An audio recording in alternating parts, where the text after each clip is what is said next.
ఇంత వాటరెందుకున్నది గొంతు తడవాలని దప్పి తీరాలని ఎండ చచ్చి బ్రతుకుతున్నది సర్వలోకానికే విద్య నేర్పాలని గర్భమందు ఎముకలెదిగే తీరేంటో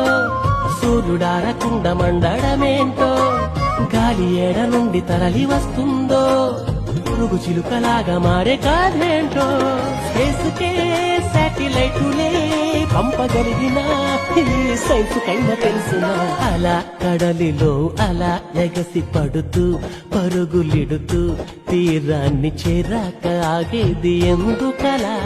ఎలా జరుగుతోందిలా చిలిపి కొయిలా పసిడి వెన్నెలా తెలుసునా నీకైనా ఈ వింత ఏమిటలా చిత్రమే ఆద్యంతమీ లోకము ప్రశ్నలే ఏ వైపు చూసినా ఆన్సరే ఏడ ఉందని వెతికితే అందేనే అద్భుతాల గ్రంథమే చూశాను చదివాను ఈ సృష్టి ఆ దైవ కార్యమే